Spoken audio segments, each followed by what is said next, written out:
Magandang araw mga mare, nagbabalik na naman tayo. Tara, samahan niyo ako magbalot tayo ng aking small business na Graham bar, antig 20 pesos. So ayun na nga, kinuha na natin siya sa rep para ikat natin.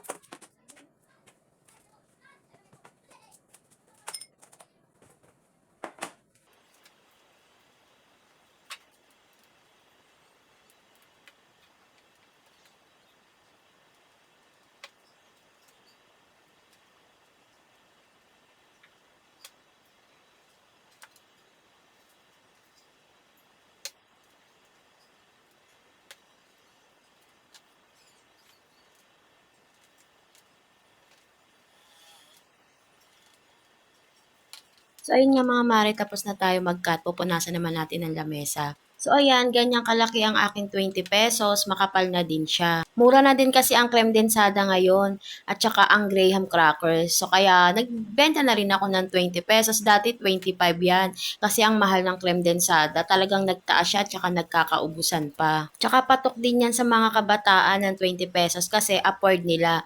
Ang 35 kasi, pwede mo na siyang hatiin sa dalawa. Tsaka sulit pa. Last year lang ako nag-umpisa magtinda ng Graham bar. Simula nang mapanood ko siya sa TikTok. Tinry ko, wala namang masama eh. Para may paglibangan din ako. Kaya simula nung nagtinda ako, lagi akong busy dahil laging sold out ang aking paninda. Kahit hindi ganun kalaki ang aking kinikita, at least may income pa rin akong pumapasok. 'Di ba? Kahit nasa bahay lang ako. Grabe hustle ko dati, araw-araw akong namimili kasi laging sold out. Sabi ko dati, ayos lang yon, lahat ng ito may kahihinatnan. Sabi nga nila, be patient, lahat ng yan magbubunga din. Sa awa ng Diyos hanggang ngayon, may tinda pa rin ako. So, ayun lang mga mare, sa susunod ulit, salamat!